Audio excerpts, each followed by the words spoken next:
अस्सलाम वालेकुम फ्रेंड्स, मैं हूं मुजाहिद रज़ा और इस वक्त हम अपनी फील्ड में बैठे हैं।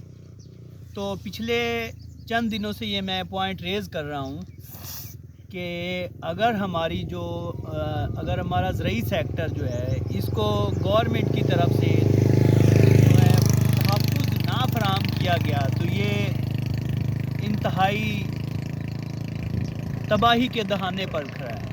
सबसे ज़्यादा अभी जो हमारी ज़राअत को नुकसान हो रहा है वो है मौसमियाती तब्दीली, यानी कि तकरीबन हर 5-6-7 दिन में ज़ाला बारी, तूफ़ान, बारिश का सामना हमें रहता है।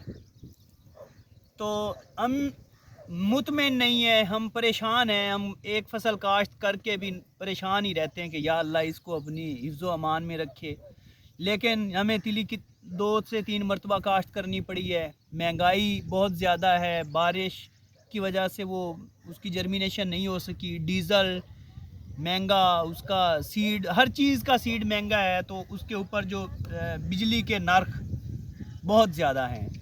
तो इस वजह से मेरी जो अपील है तमाम स्टेक होल्डर से या तमाम जो हमारी हुकूमती इदारे हैं, तो जैसे इंडस्ट्रीज़ को या मोटर कार्स को या जैसे इस तरह की जो है सेक्टर्स को वो इंश्योरेंस पॉलिसी दे रहे हैं, इसी तरह का उनको चाहिए कि ज़रई सेक्टर को भी ये इंश्योरेंस पॉलिसी जो है वो देनी चाहिए, क्योंकि इसमें गवर्नमेंट को भी फ़ायदा है। फसल के हिसाब से या सालाना या फसल के हिसाब से उनको फसल के अखराजात और उसकी एवरेज के हवाले से उनको एक जो है तरीक़ाकार या लाया अमल बनाना चाहिए। उसके हवाले से वो इंश्योरेंस होगी, वो ज़िम्मेदार पेड करेगा। अगर फसल जो है वो नुकसान में जाती है तो उसका जो है वो गवर्नमेंट को चाहिए वो जो है अज़ाला करे। तो इसमें गवर्नमेंट का भी फ़ायदा है, किसान का भी फ़ायदा है कि वो अपना मुतमिन हो के अपना, यानी कि बिल्कुल किसी परेशानी के अलावा वो अपनी फसल जो है वो तैयार कर सकेगा। अगर उसके साथ कोई मसला बनता है तो वो ज़हनी तौर, मेंटली तौर वो परेशान नहीं होगा।